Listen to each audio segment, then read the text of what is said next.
Je vous salue ce matin dans le précieux et glorieux nom du Seigneur Jésus-Christ. Je bénis chacun d'entre vous. Et nous sommes dans la paix, dans la joie. Merci Seigneur pour ta grâce et ton amour. Alors, nous sommes dans l'année 2020. Notre année du combat spirituel victorieux par le Saint-Esprit et la parole et par la prière d'intercession et d'autorité.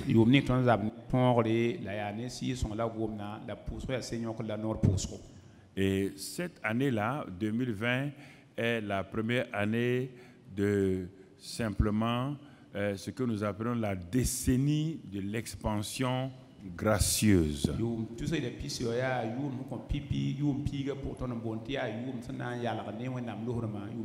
C'est pourquoi nous avons fait un séminaire, le séminaire Arbre de Vie, pour faire une introduction à toute l'année. Mais ce séminaire-là, c'est tout juste vraiment un résumé, même pas de tout ce que nous allons développer par la grâce de Dieu pendant toute l'année, donc l'année qui est devant nous.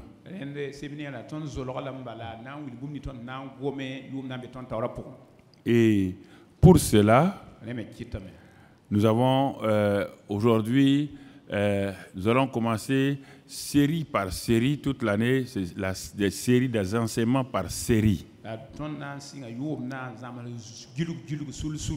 Ces enseignements par série permettent de suivre pas à pas donc les enseignements afin que on n'aille pas de gauche à droite.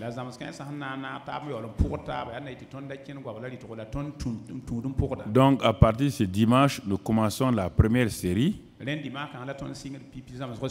qui est la série intitulée « Connais-tu les lois du ciel ?» Job 33, verset 38. 33. Job 38, 33. C'est cette première série que nous allons commencer et nous allons rester dessus jusqu'à ce que le Saint-Esprit nous fasse passer à la deuxième série.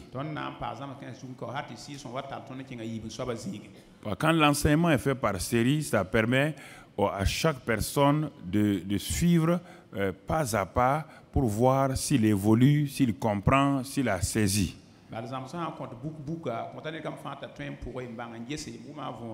Donc, cette première série, donc, connais-tu les lois du ciel? Et la Bible, dans ce passage-là, la deuxième phrase dit ceci: règles-tu son pouvoir sur la terre? Quand on prend tout le verset, Dieu dit simplement, si on prend ça, quiconque connaît les lois du ciel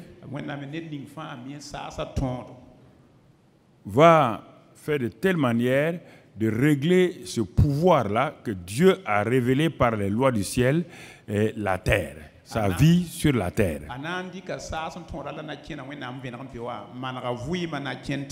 Est-ce que nous comprenons ce que je dis? La vie chrétienne, ce n'est pas une vie religieuse. Il y a un Dieu qui fonctionne par des lois spirituelles, des lois et des principes spirituels.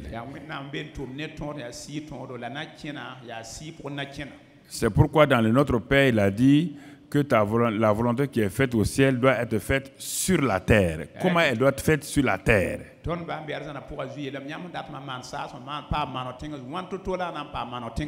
Il dit, si tu connais les lois du ciel, comment Dieu fait fonctionner les choses, Dieu est la source de toutes les lois et des principes.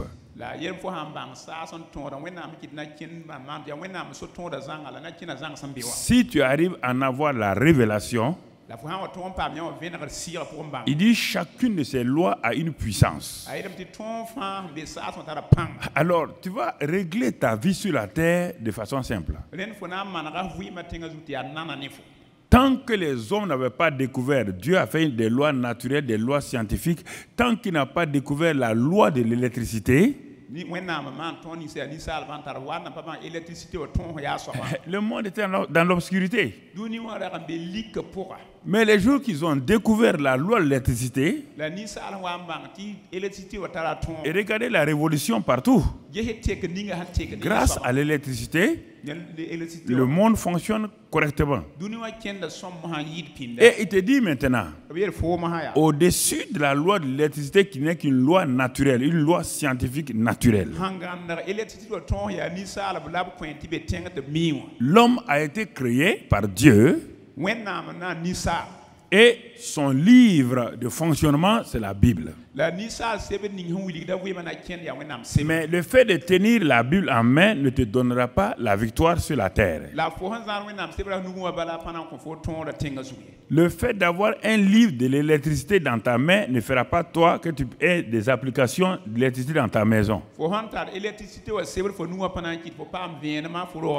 La loi de l'électricité a existé depuis Abraham. Même les grands Salomon qui étaient sages n'ont pas pu la découvrir. Ni les David. Donc vous comprenez. Ce sont ceux qui en ont reçu la révélation, qui ensuite en ont fait des applications. C'est ceux qui ont commencé à dominer le monde scientifique. Donc, Dieu te dit à toi et à moi, puisque l'intelligence n'est pas acheté quelque part. On ne vend pas l'intelligence quelque part. Chaque individu naît sur cette terre avec l'intelligence. Ce qu'ils n'ont pas, c'est la connaissance. Maintenant, il faut chercher la connaissance. Quand tu as la connaissance, l'intelligence va contrôler la connaissance par trois éléments qu'on appelle l'intelligence, la connaissance et la sagesse. Quand l'intelligence te permet de comprendre un problème, il te faut maintenant la science appliquée ou la connaissance. Quand tu as la science appliquée, c'est-à-dire les éléments qui vont te permettre, il faut avoir maintenant le how, le comment, qui est la sagesse. C'est pourquoi vous pouvez naître le même jour et au bout de 25 ans, tu domines celui avec qui tu es né. Là, vous êtes né dans le même village, tu le domines parce qu'il n'a aucune connaissance.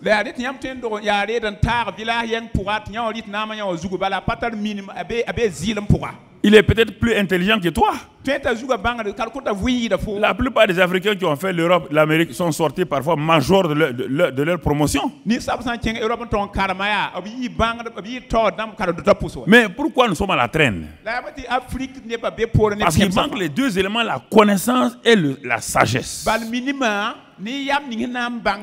Et Dieu te dit ici, si tu connais, si tu as la révélation des lois spirituelles, il dit, mais tu vas dominer les gens sur la terre. Tu vas régner dans cette vie. Romains 5, 17 le dit. On va pas le lire. Il dit par l'abondance de la grâce et le don de la justice, tu vas régner dans cette vie-là. Régner dans cette vie, ça ne veut pas être une autorité royale. Non, ça veut dire régner sur les éléments, les problèmes, les circonstances, les difficultés de cette vie-là.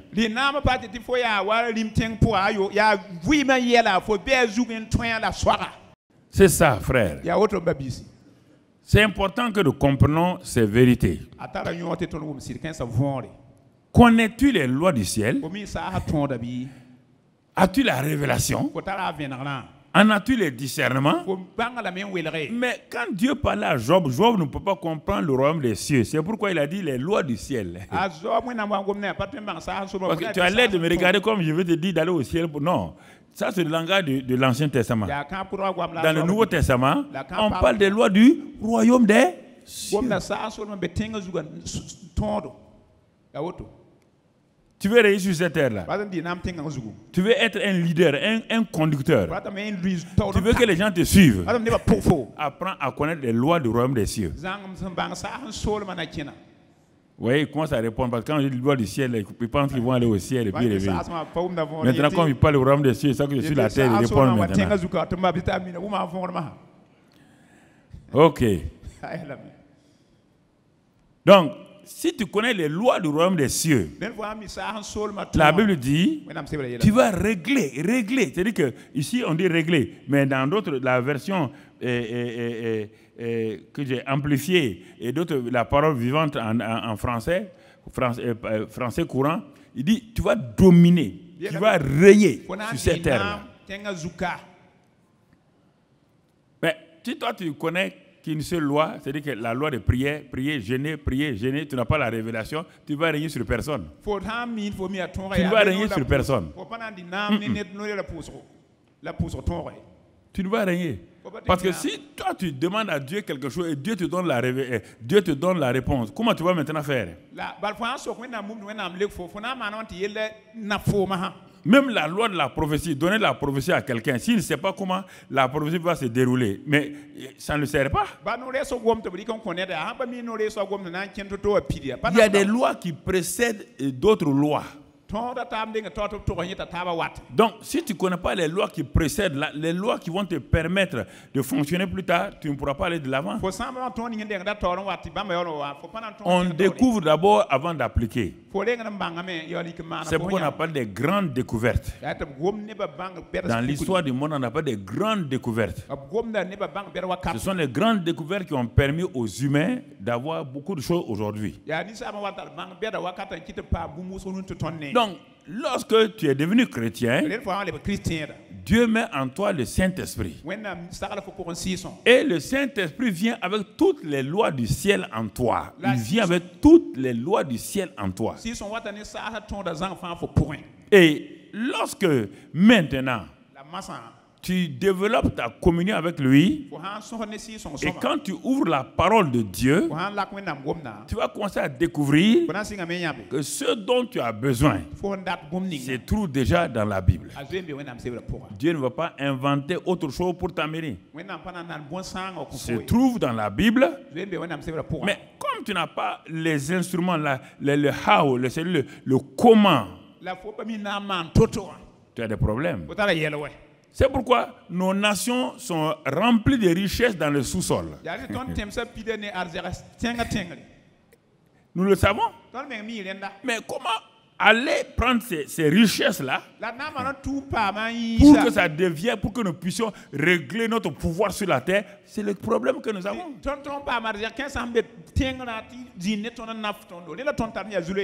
Mais ceux qui ont le how, le comment, quand ils vont venir, ils vont te dominer avec ta propre richesse. Il y a des choses qu'il faut comprendre simplement. Il ne faut pas en vouloir à des gens. Celui qui a le how, le comment là, il va te dominer. Tu as beau l'appeler impérialiste, tu as beau l'appeler néocolonialiste, il a le how, il a le comment. Il a le comment.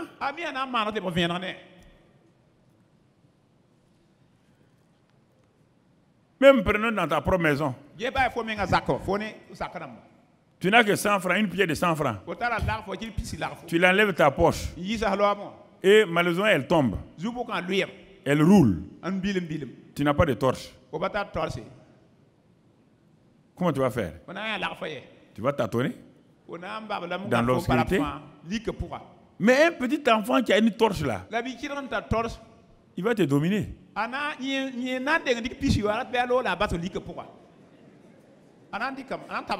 Tu es obligé d'aller lui demander de te courber.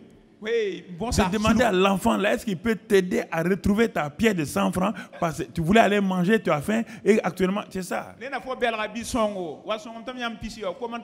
L'enfant va dire, si tu trouves ça, tu donnes 25 francs. Si tu ne dis pas oui, il ne va pas allumer la torche.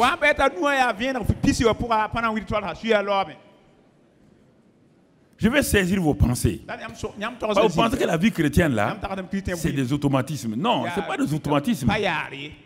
C'est des mécanismes. L'automatisme et le mécanisme, c'est différent. Alors, quand nous comprenons ces vérités, on commence à voir qu'il y a des choses que je n'ai pas faites, c'est pourquoi j'ai des problèmes. J'ai cru qu'en devenant chrétien, tout devenait automatique. Ce n'est pas vrai. Il faut que je comprenne un certain nombre de choses. Alors, puisque nous sommes dans cette série-là, nous allons voir pas à pas comment avancer. Et notre premier message donc ce matin-là, dans cette série-là, c'est l'ignorance, premier obstacle au combat spirituel victorieux. Puisqu'on dit, connais-tu les lois du ciel? Alors, si tu n'as pas la connaissance, tu as l'ignorance. Et si tu as l'ignorance, le combat spirituel victorieux ne se manifestera pas.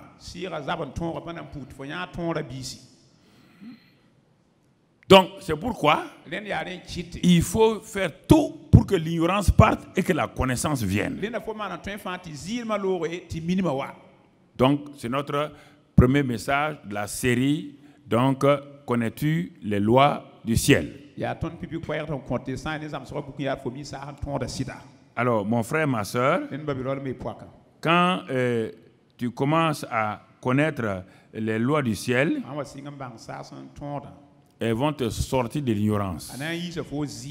Mais nous allons voir ce matin l'ignorance.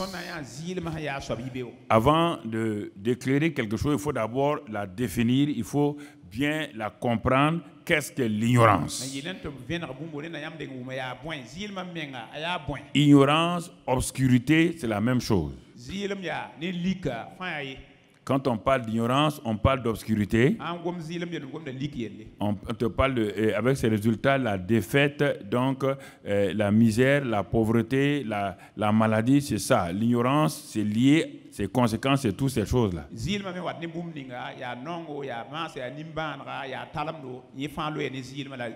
Et c'est pourquoi Dieu fait un plaidoyer, Dieu parle dans le livre de Proverbes 29, verset 18, Dieu dit ceci. Proverbe 29, verset 18. Quand il n'y a pas de révélation, le peuple est sans frein. Heureux s'il observe la loi. Donc, vous voyez deux choses ici. Quand il n'y a pas de révélation de connaissance, le peuple de Dieu lui-même est sans frein. Il est en danger. Une voiture sans frein est en danger. Une moto sans frein est en danger. Un homme sans révélation est un homme sans frein. Il est en danger. On dit, même s'il arrive à observer même la loi, même là, il est heureux. Alors, donc, mon frère, ma soeur, et Dieu continue son plaidoyer et parle dans Osée 4, verset 6. Il dit, mon peuple est détruit. Il n'a pas dit les païens. Non. Dieu, quand la Bible parle, il ne parle pas des autres, il parle de toi et de moi. Mon peuple est détruit. Ça veut dire quoi? Mon peuple est malade. Mon peuple est dans la misère. Mon peuple souffre. Mon peuple est vaincu. Parce qu'il lui manque la connaissance.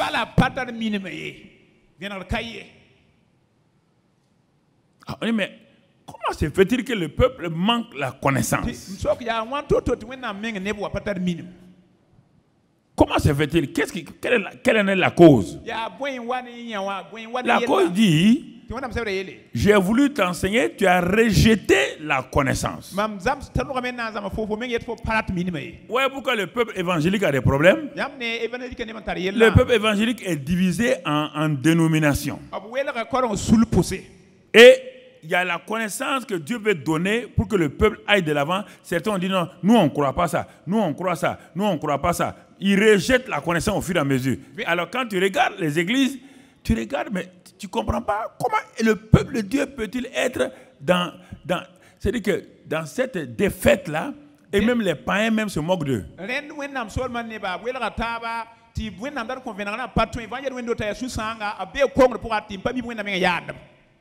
Vous comprenez? L'Europe avait le même problème que nous. Jusqu'au jour où un jeune homme appelé Martin Luther, un jeune prêtre, a découvert plusieurs passages de la Bible. Mon juste vivra par la foi.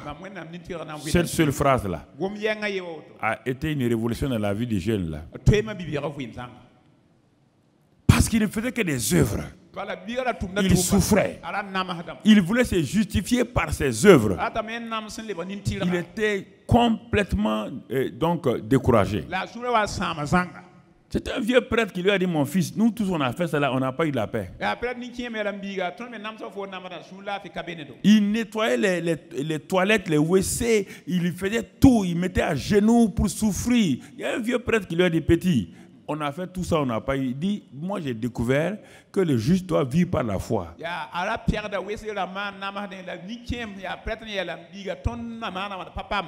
Quand Martin Luther a compris ça, il en a eu la révélation. Il a bouleversé toute l'Allemagne. Il s'est trouvé qu'au moment où il a eu cette révélation, Gutenberg venait d'inventer l'imprimerie. Donc Martin Luther a traduit la Bible en allemand populaire et Gutenberg l'a imprimé. Quand la Bible est entrée entre les mains du peuple allemand, il y a eu une révolution. Ils étaient dans l'obscurité. Brusquement, ils ont vu les lois du royaume des cieux. Et les Allemands ont pris la tête de l'Europe. Et c'est en ce moment-là que ça s'est étendu.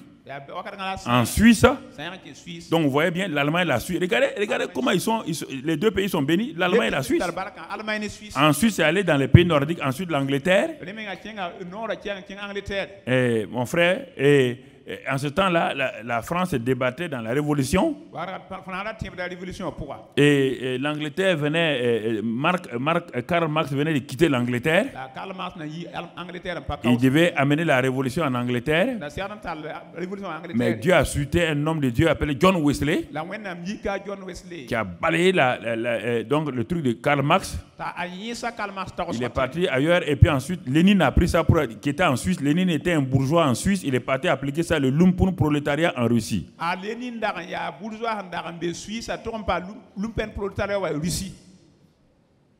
Il y a des choses que vous devez savoir. Il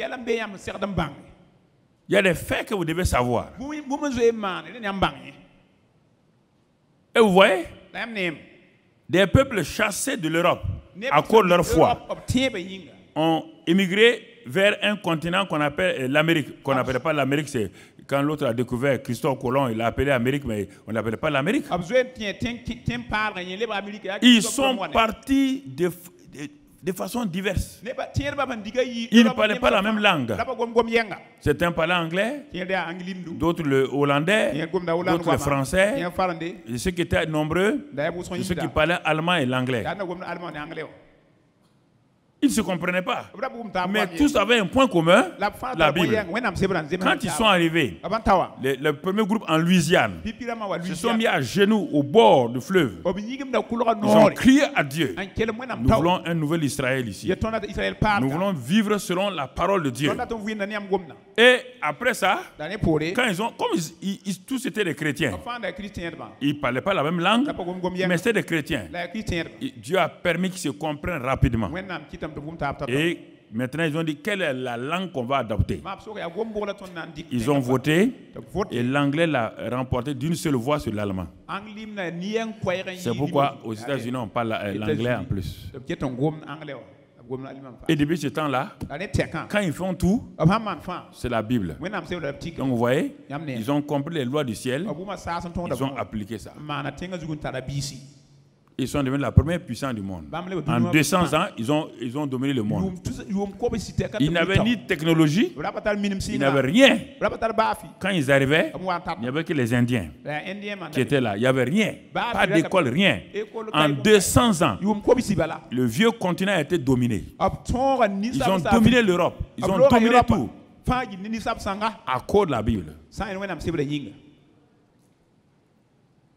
Alors mon frère, si tu ne connais pas les lois du ciel, toi tu t'agrippes à une seule chose, prier, prier, prier, prier, jeûner, prier, prier, prier, prier, prier. Il y a plein de gens qui prient, qui prient, qui prient, qui prient, mais regarde-les.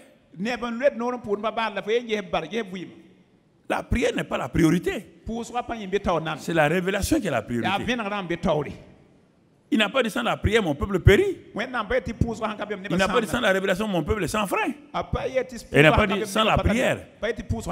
Non, il dit sans la révélation. Si tu ne connais pas les lois du royaume des cieux, tu péris. Ça ne périt pas de mourir physiquement. Alors, donc, c'est pourquoi cette série-là est importante. Connais-tu les lois du ciel? Et c'est pourquoi on va balayer d'abord l'ignorance. Beaucoup de gens deviennent chrétiens, mais ils n'ont pas la connaissance. Ils sont nés de nouveau, mais ils n'ont pas la connaissance. Alors, de quelle connaissance parlons-nous? La Bible est ouverte, il faut me suivre. Ce n'est pas une doctrine, hein. Je n'ai pas besoin de parler de doctrine, je parle de Bible ouverte. Mon frère, ma soeur, il dit quand le peuple manque de connaissances, si on revient dans Osée 4, 6, là, tu vas voir la suite, il va rejeter la connaissance. Et ensuite, s'il rejette, Dieu dit qu'il le rejette. Et puis, il va oublier la loi de son Dieu. L'ignorance, la conséquence de l'ignorance, c'est toujours rejeter Dieu. C'est pourquoi les gens, ils ne connaissent pas Dieu, ils le rejettent. Ils le rejettent. Et quand ils le rejettent, Dieu les dépouille. Il les dépouille. Ils ont des problèmes partout. Alors, toi, tu es chrétien. Tu ne veux pas connaître Dieu. Mais tu es dans le christianisme, pourquoi? Pourquoi es-tu chrétien? Parce que tu es religion de tes parents. Le christianisme, ce n'est pas de père à fils. Il dit celui qui croira. On n'a pas de la famille qui croira. On dit celui qui croira et qui sera baptisé. C'est cette personne qui sera sauvée. On n'a pas dit si la famille croit. Pour qu'on dise qu'une famille est chrétienne, il faut que chaque membre soit chrétien. Les religions disent que nous avons telle religion dans notre famille. Mais avec le christianisme, ce n'est pas comme ça. Si le père a 5 enfants et la maman est là, si le père est chrétien, ce n'est pas une famille chrétienne. C'est le père qui est chrétien. Mais il faut que vous connaissiez, il dit c'est lui qui croira. C'est lui qui est croyant. C'est lui qui est sauvé. Mais les autres ne sont pas sauvés. S'ils ne sont pas sauvés, tu ne peux pas les appeler chrétiens. C'est pourquoi on dit, si tu crois maintenant, tu seras sauvé, toi et ta famille. Quand tu crois, Dieu te donne l'opportunité de sauver les membres de ta famille en leur présentant l'évangile. Cette série est importante, hein?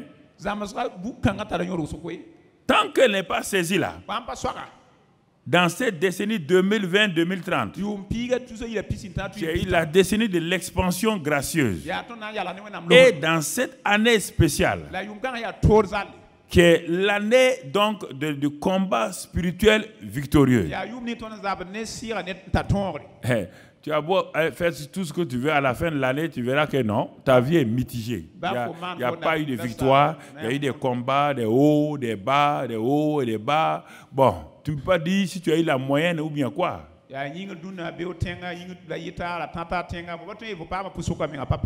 Premier élément, mon frère. Comment vaincre quand tu n'as pas de connaissance de celui qui conduit à la victoire? Ça, c'est la première chose qu'on va voir donc, dans ce message d'aujourd'hui. Nous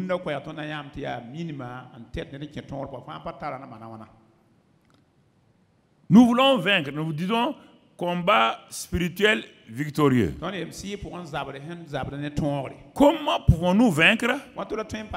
Si, première condition, nous ne connaissons même pas celui avec qui nous faisons des exploits. Si nous ne connaissons pas celui qui nous donne la victoire, celui qui nous a déjà donné la victoire, on ne le connaît pas. Est-ce que là où tu es assise maintenant, est-ce que tu as la connaissance de Dieu? C'est le premier pas que nous faisons maintenant. Le fait d'être dans une église ne veut pas dire que tu connais Dieu.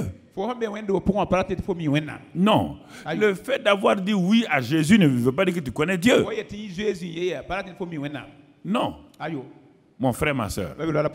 Osée 6, verset 3. Le même Osée qui a dit que par manque de connaissance, le peuple périt là, il va nous aider dans Osée 6, verset 3 maintenant.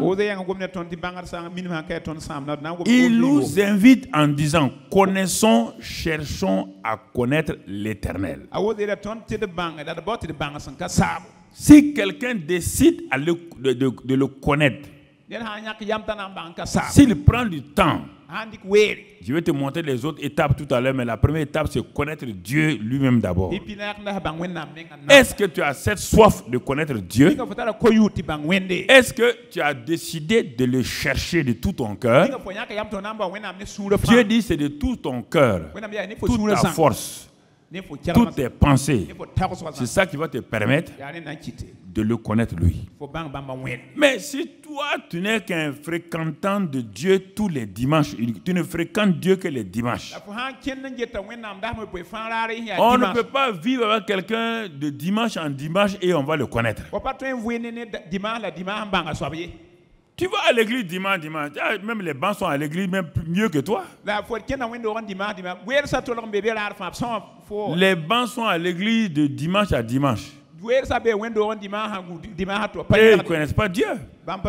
On ne peut pas connaître Dieu de dimanche en dimanche. Ce n'est pas possible. Est-ce que vous m'entendez? Ce n'est pas possible. Ça, c'est religion. On ne peut pas le connaître comme ça. Pourquoi on dit celui-ci est mon ami? Celui-ci est mon camarade. Pourquoi il y a la différence entre le mot ami et le mot camarade? Le mot camarade, c'est celui avec qui tu passes quelque temps dans un travail ou dans une quelque part. Mais le mot ami, c'est celui avec qui tu as beaucoup plus de temps et tu partages tes secrets. C'est lui qui est ton ami.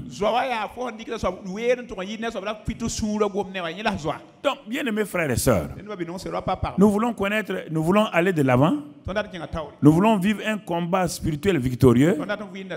Alors, apprenons à connaître, cherchons à le connaître.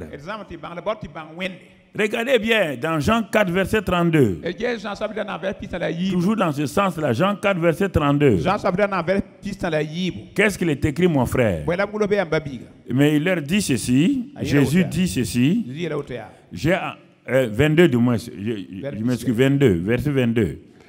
Il parle à la Samaritaine, verset 22. Qu'est-ce qu'il dit à la Samaritaine? Il dit ceci à la Samaritaine. Vous adorez ce que vous ne connaissez pas. Nous, nous adorons ce que nous connaissons. Ah. Donc, vous voyez bien, il y a deux groupes d'adorateurs. Deux groupes d'adorateurs. Jésus dit, vous dites que vous adorez. Mais vous adorez ce que vous ne connaissez pas. Comment ça peut aller? Vous adorez ce que vous ne connaissez pas. Et nous adorons ce que nous connaissons. Voilà la question.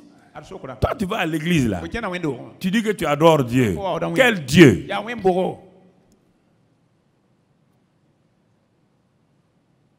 Quel Dieu? Il a quel nom? Tu ne connais pas son nom.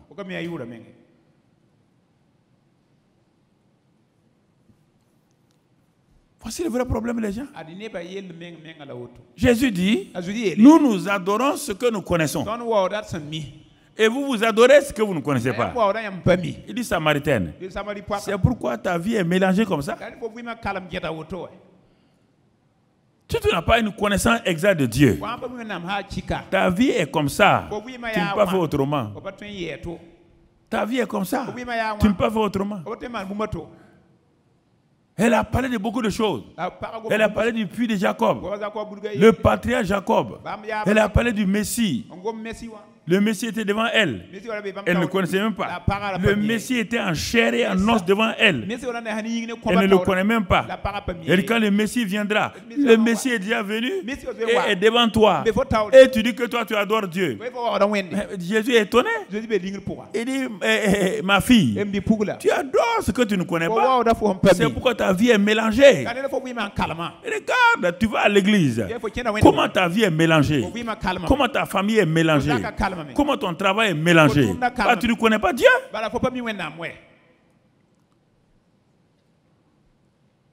Tu ne le connais pas? Tu donnes n'importe quel nom à ce Dieu-là. Voici le vrai problème des chrétiens. Voici le vrai problème. Jean 8, verset 19. Jean 8, verset 19. Toujours, nous sommes à la recherche de la connaissance de Dieu. Jésus a dit à des gens, a parlé, et il y a des gens qui ont dit qu'ils croient en Jésus. Jésus commence à causer avec eux pour leur dire, bon, vous croyez en moi? Bon, si vous demeurez dans la vérité, dans ma parole, vous connaîtrez la vérité. Vous voyez, le mot connaître vient encore. Donc Jésus dit, pour que vous êtes mes disciples, hein, mais pour aller de l'avant, vous devez connaître la vérité. La vérité. Quand vous allez connaître la vérité, la vérité là va vous libérer de votre manière de vivre. Ah, ils ont commencé à discuter. Attention, nous on n'est pas esclaves, hein?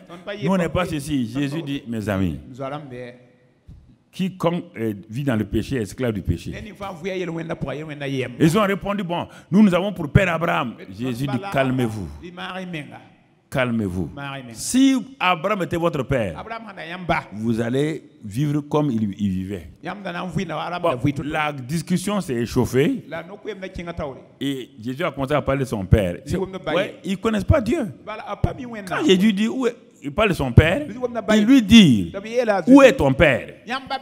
Jésus répondit, vous ne connaissez ni moi ni mon père.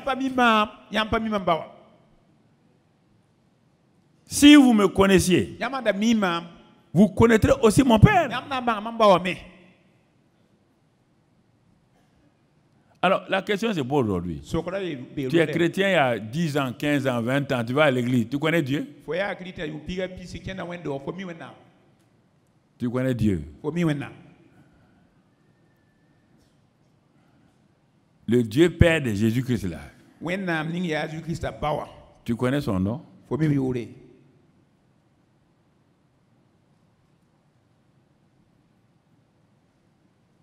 Voilà le vrai problème. Déjà, il y a une confusion ici. Quand je dis aux gens, ils veulent me contredire. C'est dans la Bible là. Tu connais même son vrai nom là. C'est le problème. Il a dit, je m'appelle Jéhovah. Jéhovah l'éternel, Dieu, le Dieu, l'éternel. Je m'appelle Jéhovah. Il dit, je m'appelle Jéhovah. Il n'y a point de changement en moi. Et c'est moi le sauveur. Dieu dans Ésaïe dit, c'est moi le sauveur, le seul. Il dit, je vous enverrai mon fils.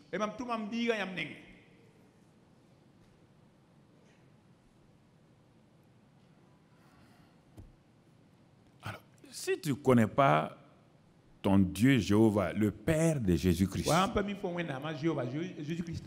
tu ne connais pas son caractère. Comment alors peux-tu vaincre? Tu vas vaincre comment? Je pose la question. Moi, je veux que vous me répondiez pour que je sache. Tu vas vaincre comment?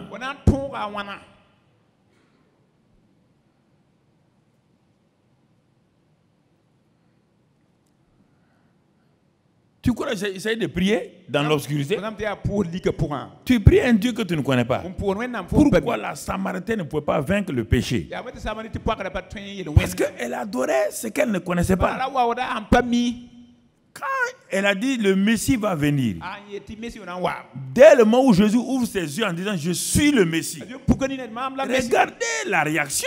Dès que Jésus a dit je suis le Messie, la femme l'a regardé, ses yeux sont ouverts, elle a cru, elle a posé sa jarre, elle a couru dans la ville pour venir dire venez voir un homme qui m'a tout dit, ne serait-ce pas le Messie?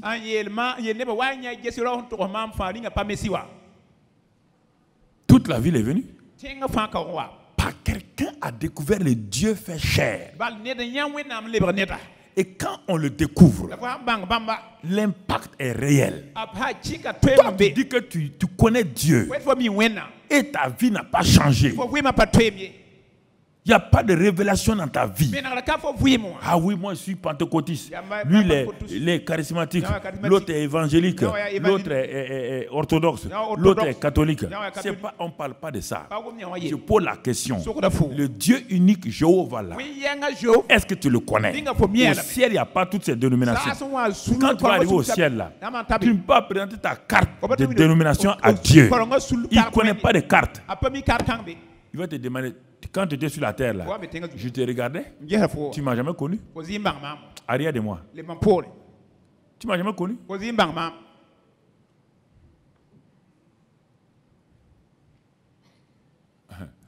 Ok. Les pasteurs ont peur de vous dire la vérité. Je n'ai pas peur de vous dire la vérité. Je n'ai rien à gagner ni à perdre là-dedans. Tu ne vas pas me lire. Je suis déjà élu pour l'éternité. Je n'ai pas besoin de ta voix. Je suis élu pour l'éternité. Ce que je veux, que tu comprennes. Que tu comprennes. Je ne te parle pas de théorie, de doctrine, de théologie. Tout ce qu'on a lu là, c'est la Bible. Si tu rejettes maintenant, tu as rejeté la connaissance. Dieu dit si tu rejettes la connaissance, lui il te dépouille. Même le peu que tu allais enlever.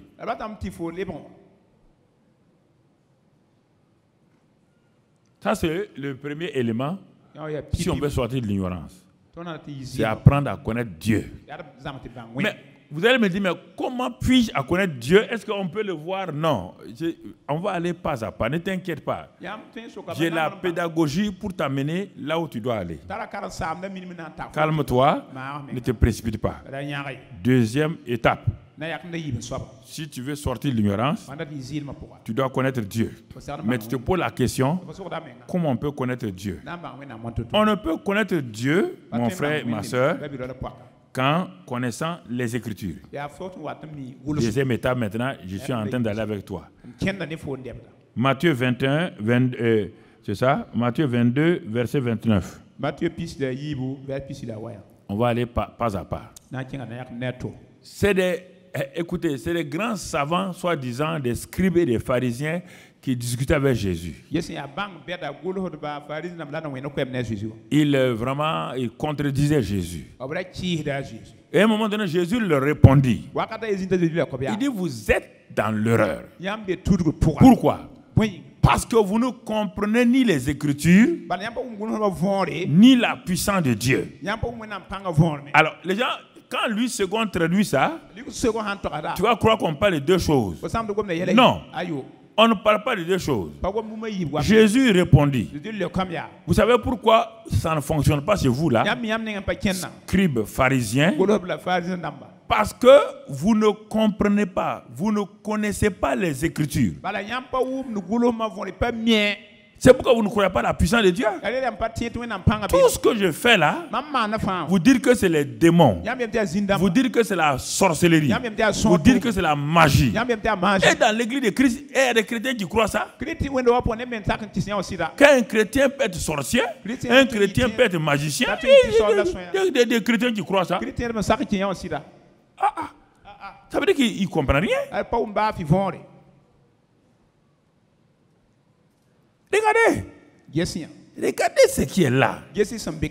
Vous ne comprenez pas les Écritures. C'est pourquoi vous m'appelez Belzébuth. Vous ne pouvez pas comprendre la puissance de Dieu. Pour comprendre la puissance de Dieu, il faut d'abord s'appuyer sur les Écritures. Les Écritures. Mais comme vous ne lisez pas les Écritures, vous ne méditez pas la Bible, vous écoutez les gens, vous ne pouvez pas connaître la puissance de Dieu. Cherchez à connaître Dieu. Dieu dit, prends les Écritures, je vais me révéler à toi. Et c'est ce que j'ai fait. Dans Jean 5,39. Jean 5,39. Nous sommes au deuxième point. Si nous voulons sortir de l'ignorance. Il dit, vous sondez. Il parle encore aux chefs religieux. Vous êtes en train de sonder les Écritures. Ils sont en train de faire études bibliques. Études bibliques. Études bibliques. Il dit, parce que vous croyez qu'à travers vos études bibliques là, que les Écritures ont la vie éternelle. Les Écritures n'ont pas la vie éternelle. Mais quel est le but des Écritures? Ce sont elles qui rendent témoignage de moi. Les Écritures ont pour but de rendre témoignage de moi. Pour faire quoi? Troisième élément, elles rendent témoignage de moi. Et vous ne voulez pas venir à moi pour avoir la vie. Quel est le rôle des Écritures? Il dit, quand vous avez les Écritures, vous les sondez. Depuis Genèse 3, 15, on parle de moi déjà. Il dit, la postérité de la femme va écraser la tête. C'est de moi qu'on parle. Vous ne croyez pas ça? Ensuite, dans Exode, on parle de l'agneau pascal. Vous ne croyez pas? Ensuite, dans Nombre, on parle de serpent d'airain. Dans Lévitique, on parle de tout ça, de moi dans chaque livre de la Bible. Dans l'Ancien Testament. Jusqu'à ce que le Nouveau Testament arrive. Si vous ne croyez pas. Mais les Écritures ont pour but de vous conduire à moi. Et quand vous venez à moi maintenant, vous avez la vie éternelle. Et vous ne voulez pas venir à moi pour avoir la vie éternelle. Donc, ignorer les Écritures vous amènera obligatoirement à l'échec. Et vous ne connaîtrez jamais la puissance de Dieu. C'est pourquoi Paul, quand Paul était parti prêcher dans beaucoup d'endroits, il y a des endroits où les gens le chassaient, les gens ne croyaient pas ce que Paul disait. Jusqu'à ce qu'il arrive dans un endroit dans Acte 17. Il arrive dans une ville appelée Bérée. Et il a voulu prêcher que Jésus est le Christ. Ils ont dit non, non, non. Non, non. Prouve-nous que Jésus est le Christ. Il n'y a pas de Nouveau Testament. Il n'y a pas les 4 évangiles. Ce n'était pas encore écrit. Il n'y avait que l'Ancien Testament. Si tu dis que ton Jésus dont tu parles, c'est lui le Messie là, et c'est lui le Sauveur, il faut nous le prouver. Ce n'est pas par un miracle qu'il a prouvé. Il a dit, asseyons-nous. Il a sorti ses rouleaux, l'Ancien Testament. Et il est pas de Genèse 3,15. Point par point. Point par point. Point par point. Et il disait aux Béréens, vous avez les Écritures, j'ai les Écritures. Vérifiez. Vérifiez. Vérifiez. Ils reçurent la parole avec joie. Beaucoup d'empressement. Et ils examinaient chaque jour les Écritures pour voir si ce qu'on leur disait était exact. La plupart des chrétiens n'utilisent pas la Bible. Et puis ils contredisent les gens. Je ne comprends pas. As-tu lu la Bible? Non. On a dit comme ça. Notre pasteur a dit comme ça. Qui t'a dit que ton pasteur dit la vérité? Voici un grand apôtre. Les gens n'ont pas regardé son titre. Ils n'ont pas dit c'est l'apôtre des apôtres. Ils n'ont pas dit c'est un intellectuel. Ils n'ont pas dit c'est un homme qui a des dons. On dit, messieurs, ouvrez les Écritures. Prouvez à travers les Écritures que votre Jésus là, c'est lui le Messie. Il a pris toutes les Écritures. Et les Béréens ont levé le chapeau. Ils ont dit, là, tu as raison. Les Écritures. Les Écritures. Regardons Luc 24. Luc 24. Regardons là encore. Même les disciples de Jésus avaient des problèmes.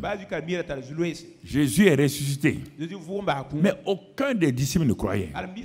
Il n'y avait que les femmes qui ont cru, mais les hommes là ne croyaient pas.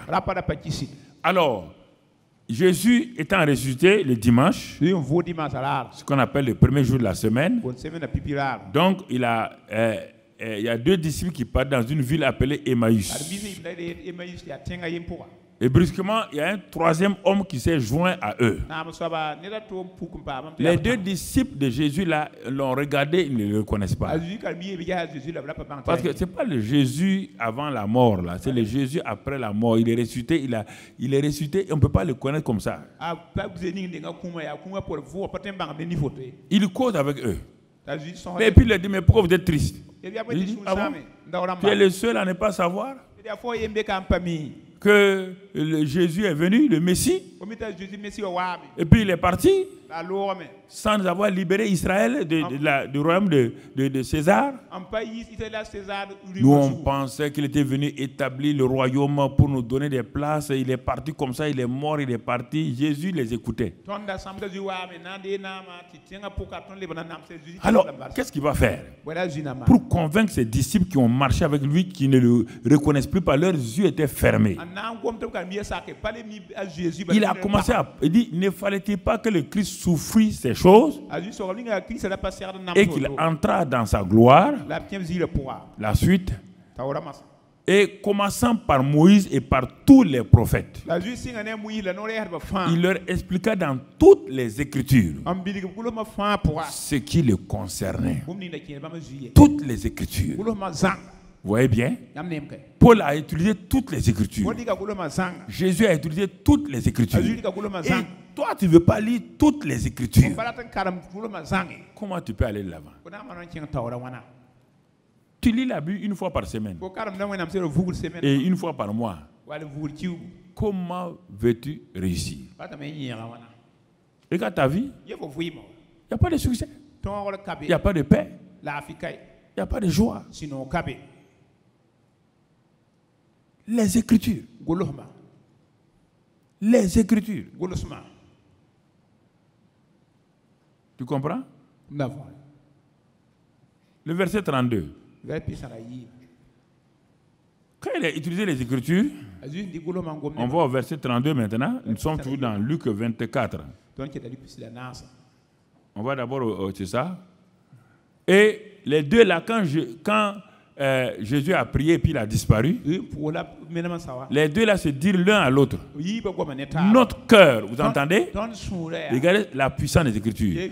Notre cœur ne brûlait-il pas au-dedans de nous lorsqu'il nous parlait en chemin et nous expliquait les Écritures? Actuellement, ton cœur brûle. Parce qu'il y a plein de choses que tu ne connaissais même pas. Je le sais. Je ne vais pas même te demander. J'ai le Saint-Esprit, je sais ce qui se passe en toi. Ce que je te dis là, ton cœur brûle. Certains, leur cœur brûle pour rejeter. D'autres cœurs brûlent, ils raisonnent. Ils ne veulent pas accepter l'évidence. Quand tu refuses d'accepter l'évidence, tu te crées des problèmes. Ce n'est pas une affaire de religion, c'est une affaire de la Bible. Il n'y a pas 2 Bibles, il n'y a pas 3 Bibles. C'est la seule Bible. Et elle te parle. Toi, tu dis, ah, non, notre pasteur n'a pas dit ça. Ton pasteur est qui? Un mortel là, comme moi, il est mortel. Il peut faire quoi? Combien de pasteurs sont morts laissés la Bible? Tu as déjà vu la Bible mourir? Les pasteurs sont tous, même les Paul qui ont écrit là, ils sont tous morts partis. Il ne faut pas t'appuyer sur les hommes mortels. Il faut t'appuyer sur la parole de Dieu. Jésus a utilisé les Écritures. Paul a utilisé les Écritures. Le jour de la Pentecôte, la prédication de Pierre, c'est rien que les Écritures. Et 3000 personnes ont crié. Hommes, frères, que ferons-nous? 3000 ont été sauvés. Le premier obstacle pour le combat spirituel victorieux, c'est l'ignorance.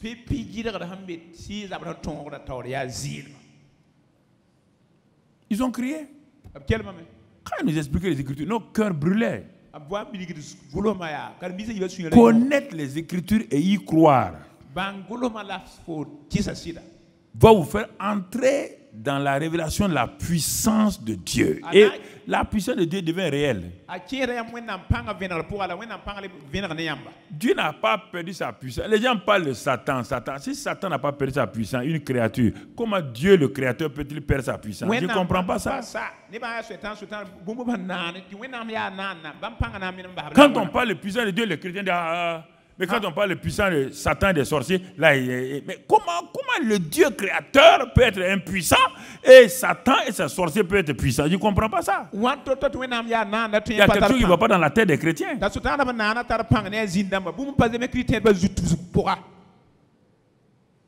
Le Dieu tout-puissant là. Tout le monde l'appelle, même toutes les religions l'appellent le Dieu tout-puissant. Et toi qui es chrétien, tu as le livre où c'est écrit Dieu tout-puissant. Tu ne crois pas à sa puissance. Mais toi, tu crois à la puissance des sorciers, des marabouts, des féticheurs. Et de Satan. Et toi, tu ne crois pas à la puissance de celui qui a écrit que lui, il est tout-puissant. Il a dit, je m'appelle El Shaddai. Le Dieu tout-suffisant. Ce matin, il faut écouter. Je ne veux pas qu'il y ait des réactions charnelles. Écoute profondément. Par ta vie là, le problème, c'est que Dieu m'a dit, il faut leur parler. Beaucoup de chrétiens, ils vont à l'église, ils n'ont pas la paix. Quand ils sortent, ils cherchent des solutions ailleurs. C'est ça qui fait leur problème.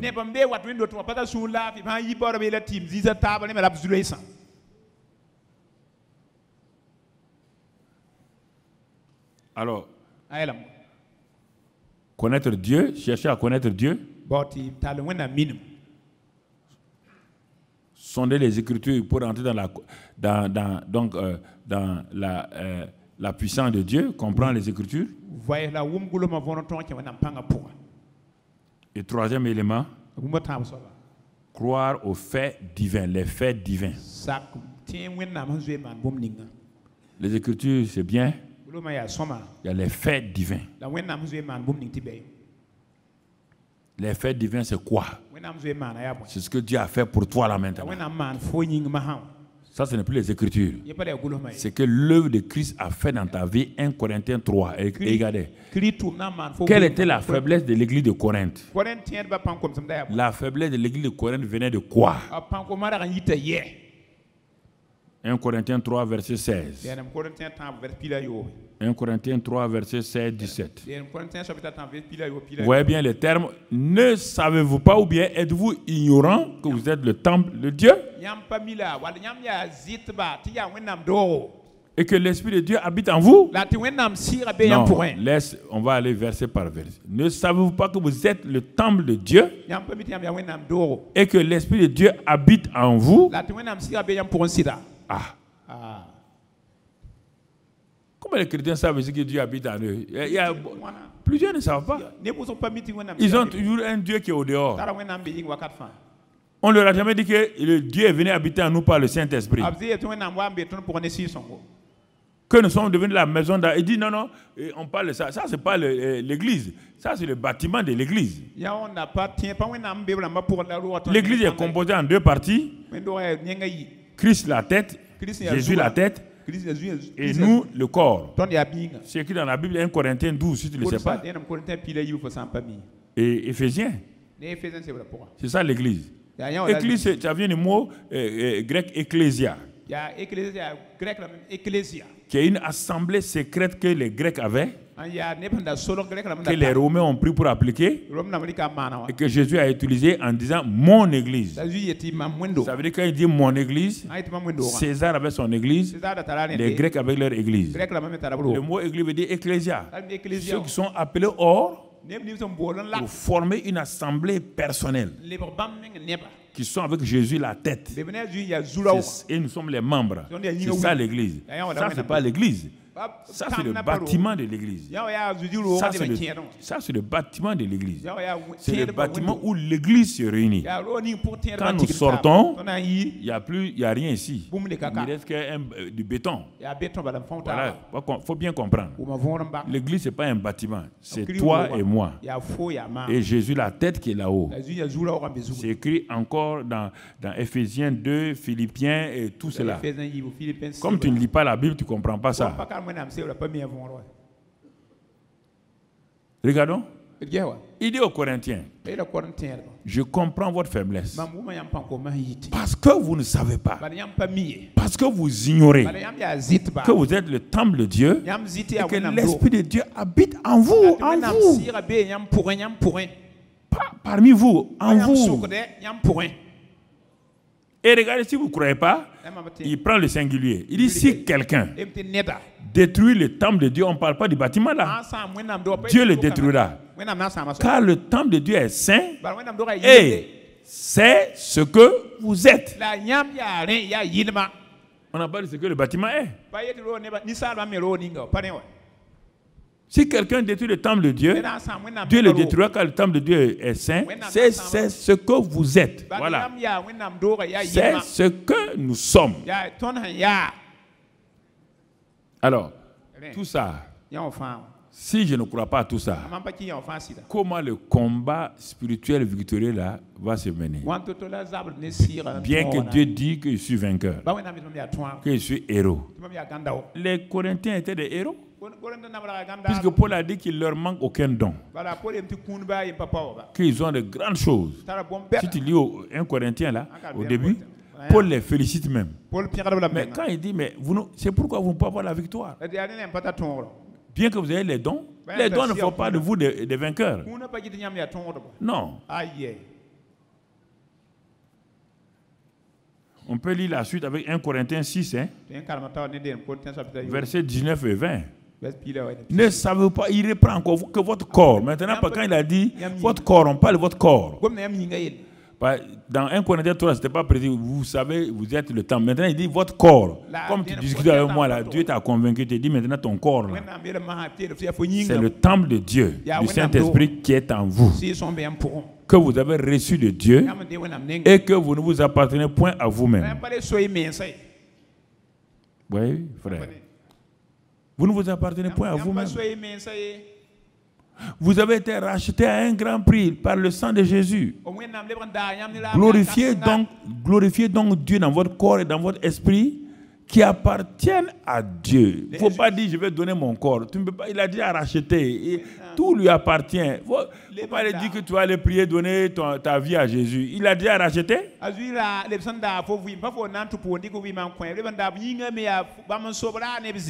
Il a tout racheté par son sang. C'est pourquoi les chrétiens n'arrivent pas à vaincre.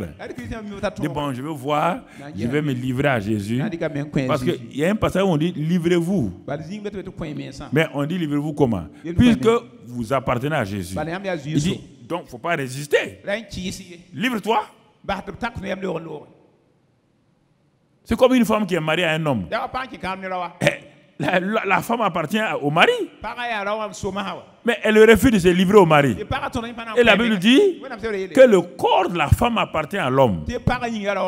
On te dit, le fait que tu sois marié là, ton corps appartient à ton mari. Tu ne peux pas refuser. Si tu refuses, tu es rebelle. C'est la même chose, Christ et son épouse qui est l'Église. Il nous a rachetés par son sang précieux. Il a fait de nous son épouse. Il dit, mais Tu ne peux pas dire, ah, moi je vais, bon, le jour que je veux. Non, non, non, non. De même que la femme appartient à l'homme, son corps appartient, de même que le corps de l'homme appartient à la femme, de même Jésus dit, tellement vous devenez mes enfants, je vous ai racheté à un grand prix. J'ai payé un grand prix. Mon sang, vous m'appartenez. Et mon Saint-Esprit est venu vivre en vous. Vous ne vous appartenez plus. Il n'y a pas à dire que tu vas te donner. Tu fais pas je veux faire une faveur à Jésus. Une faveur. Tu lui appartiens. Les gens aiment la fatigue. Si on dit aux gens, il faut souffrir pour être chrétien, là ils aiment ça. Ils veulent montrer, non, gratuit, racheter. Saint-Esprit est en vous. Non, non, non. Si on devait faire des parcours du combattant, les gens sont d'accord. Comme ça, les premiers là, on va les féliciter. Il faut souffrir. C'est pourquoi la plupart de nos chants là, c'est des chants de souffrance. Ça, c'est le troisième élément. Quatrième élément. Bon. Comment on va développer? Je vais aller vite. Et ignorer ta position et ton autorité sur le diable, alors tu n'auras jamais de combat spirituel victorieux. Connaître ton autorité et ta position et ton autorité sur le diable. Ça, c'est le quatrième élément. Connaître ça. On l'a vu, tu peux noter Ephésiens 2, 5, 6. Ephésiens 2, 5, 6. On va développer ça plus tard. Hein? Ensuite, Ephésiens 1, verset 20 à 23. Tu vas aller l'étudier à la maison. 1 Jean 4, 4, celui qui est en toi est plus grand que celui qui est au dehors. Luc 10, verset 19, je vous ai donné l'autorité de marcher sur les serpents et les scorpions. Marc 16, 17, et dit, vous chassez les démons. Ça, c'est votre position et votre autorité. Si vous ignorez ça, mais si vous ne savez pas que Dieu vous a élevé et vous a fait asseoir avec Christ dans les lieux célestes, au-dessus de toute domination, de toute autorité, vous allez combattre qui? Il faut que vous sachiez ça, que vous acceptez. C'est votre position. Il vous a donné l'autorité de marcher sur les serpents et les scorpions et sur toute la puissance de Satan. Si vous ne savez pas ça, là, comment vous allez vaincre? Une partie de l'église de Christ a enlevé toutes ces choses-là et a mis de côté. Ils veulent maintenant vivre la vie chrétienne avec la chair. C'est pas possible. Ce n'est pas une religion. C'est une vie, la vie de Christ. Et la vie de Christ est surnaturelle. Ce n'est pas une vie naturelle. Je vous ai raconté l'histoire de ces deux étudiants qui sont allés en Afrique centrale. Mais ils ne croyaient pas aux dons spirituels. Ils ne croyaient pas à la puissance de Dieu. Ils ont fait un institut théologique formidable qui est au Texas, que je connais là, au Texas. Ils disent qu'ils vont être missionnaires en Afrique. Ils sont arrivés en Afrique australe là-bas. Quand ils sont arrivés, ils sont dans un village. Ils ont vu le chef du village qui leur a donné un terrain, ils ont fait la mission. Et comme ils savaient soigner les plaies et autres, là, les gens du village venaient à la mission pour faire soigner leurs plaies et tout. Ils leur donnaient des comprimés, c'était bien. Mais il annonçait l'évangile à ces hommes-là. Mais un évangile tout juste, chose. Oui, Jésus est mort pour vous, Jésus vous aime. Bon, au bout de 3 mois, personne ne venait encore à la mission. Ils sont allés voir le chef du village. Mais pourquoi les villageois ne viennent plus? Est-ce qu'on les a vexés? Est-ce qu'on a fait une chose contre leur coutume et tout? Le chef du village arrive, il dit non, non, non. Il dit, jeunes gens, Quand mes gens ont commencé à venir chez vous, là, vous les avez soignés. C'était bien. Vous avez parlé de l'évangile, de votre Jésus. Quand vous avez parlé de Jésus, ils ont commencé à voir la nuit des attaques, comme l'autre aime dire ça, des attaques. Des attaques. Ils ne peuvent pas dormir. Et ils sont maltraités, des cauchemars. Et les démons les menaçaient. Les deux jeunes missionnaires ont dit, ah bon? Le chef de village a dit, mais qu'est-ce que vous pouvez faire? Il dit, non, ça peut-être des superstitions. Des démons qui attaquent les gens? Ah bon? Mais le chef de village a dit, mais vous avez dit que votre Jésus est puissant. Et il ne peut pas délivrer ces gens-là.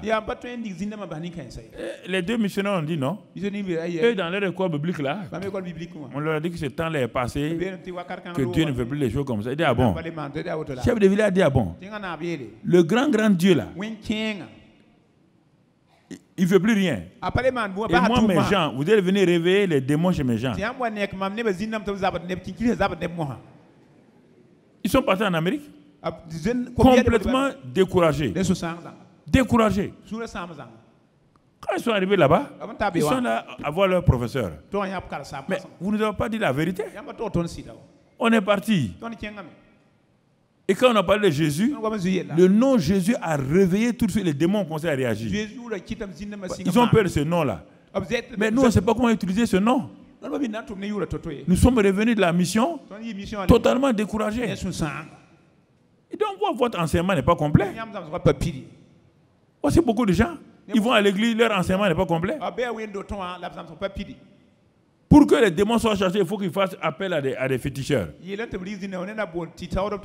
notre groupe a été envoyé plus tard. Avec des jeunes filles. Des jeunes filles simplement. Puis quelques garçons. Ils sont arrivés. Bon. Et ils ont dit, bon, tout de suite, ils croient en la puissance du nom de Jésus. Le chef de terre a dit, ah bon, pour que vous prêchiez l'évangile ici, il faut que vous fassiez la démonstration. Ils ont dit, il y a sans problème. On les a convoqués sur la place du village.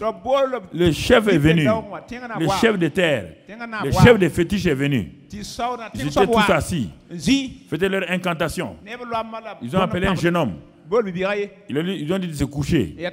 Quand il s'est couché, et quand le chef de terre a parlé, fait des incantations, l'homme s'est levé comme ça. Levé. Les chrétiens l'ont ri. Ils disent ça, ce n'est rien ça. Ça, ce n'est rien. Le chef là a envoyé une des filles du groupe là. Il dit va parler. Quand la petite fille est arrivée, il a dit au nom de Jésus-Christ, le gars, bang, il est tombé à terre.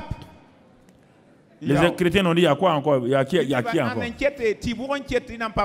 Le chef de terre a dit, cette fois-ci là, l'évangile est venu. Et le village s'est ouvert. S'il n'y a pas de puissance, comment voulez-vous aller trouver un féticheur à ces fétiches? Et vous voulez qu'ils écoutent. Philippe est rentré en Samarie. Il y avait un magicien là-bas, non? Si c'était un évangile simple. Or, toute la Samarie disait que le monsieur là, c'est le chef, il est Dieu même, la puissance de Dieu. Si Philippe n'a pas démontré comment Simon le magicien allait donner ses fétiches. Un Dieu si puissant. Et vous le ramenez au niveau d'un homme. Donc, c'est pourquoi, si vous ne connaissez pas votre position et votre autorité, alors, le moyen, c'est pourquoi on a introduit ce matin-là, le moyen pour sortir de l'ignorance. C'est le dernier élément qu'on voit. Demandez au Saint-Esprit seulement de vous éclairer. Éphésiens 1, verset 16, 17, 18. Il dit, ouvre mes yeux de mon cœur pour que je vois, je comprenne. Psaume 119, verset 18. Et le verset 130 aussi. Psaume 119, verset 18 et verset 18 et 130. Alors, il dit, Ouvre mes yeux pour que je comprenne. La révélation de tes paroles est claire, elle donne l'intelligence. Si tu pries chaque jour, tu pries comme cela. Jésus a dit quand le Saint-Esprit viendra, il vous conduira dans toute la vérité. Demande-lui de te conduire dans la vérité, de te révéler la vérité. Et tu vas voir, quand tu ouvres les Écritures, là, la Bible, là, d'abord tu auras envie d'ouvrir la Bible. Si tu n'as pas envie d'ouvrir la Bible, ça veut dire qu'il y a un problème dans ta vie. Un livre de vie, toi tu ne l'ouvres pas. Tu vas ouvrir des journaux tous les jours. Tu vas ouvrir des livres tous les jours pour lire. Tu ne lis pas le livre de vie. Quelque chose ne va pas dans ta vie. Tu es malade spirituellement. Tu n'aimes pas lire le livre de vie. Le livre de la vie. C'est pas un livre de doctrine. Chaque année, j'ai une nouvelle Bible. Ça c'est la Bible de 2020. Ma Bible 2019 est posée chez moi.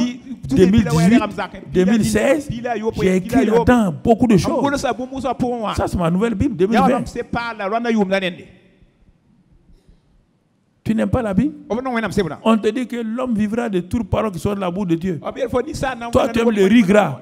Tu aimes le riz gras, tu aimes le fonio, tu aimes les macaronis de ta femme. Et toi, tu n'aimes pas la nourriture de Dieu. C'est que tu es malade. Les jours que tu ne manges pas là, c'est que tu as le palu. Oui ou non? Quand tu ne manges pas le riz gras de ta femme, quand tu ne manges plus les poulets rôtis, ta femme sait que tu es malade. Jésus dit, l'homme vivra de toutes paroles qui sont de la bouche de Dieu. Et cette parole est écrite. Tu ne l'ouvres pas pour lire. Tu es malade. Ma fille, regarde bien. Tu es malade. Et tu veux la prière. Tu veux prier le Dieu des Écritures. Et tu n'aimes pas ces Écritures. Et tu veux le prier. Et Dieu va te répondre. Réfléchis toi-même. C'est ça. Tout le temps écriture, prière. Tu ne veux pas ce Dieu-là. Alors, connais-tu les lois du ciel? Le premier élément qui te bloque pour les connaître, c'est l'ignorance. Ça peut aller pour l'élément de base? Ok. Voilà, on va s'arrêter là. On va s'arrêter là. Et tu vas voir que quand on va aller dans les détails, ton combat spirituel sera victorieux. Il n'y aura rien contre toi et au nom de Christ Jésus. Le Dieu de la victoire sera avec toi. Il va te conduire chaque jour dans la victoire. Les ennemis ne pourront rien contre toi. Les ennemis sortiront par un seul chemin. Dieu les fera fuir par ce chemin. Tu vas regarder tes ennemis, tu vas rire. Tu vas rire comme le psaume 2 dit. Dieu est assis, il regarde ses ennemis, il rit. Et toi aussi, tu vas rire tes adversaires. Tous leurs complots contre toi seront dévoilés. Toutes leurs intrigues contre toi seront développées. Quand ils vont aller t'accuser quelque part, Jésus, ton chef, leurs mensonges vont se dévoiler. Et tu vas marcher dans la victoire. Quand tu le verras, tu riras. Parce que le Seigneur est avec toi. La gloire de Dieu est avec toi. La paix de Dieu est avec toi. Le Seigneur de gloire te conduit. Il te dirige. Sa grâce t'accompagne. Parce qu'il est le Dieu d'amour. Ouvre tes mains devant le Seigneur. Dis avec moi, Seigneur, j'ouvre mes mains et mon cœur. Je reçois ta parole.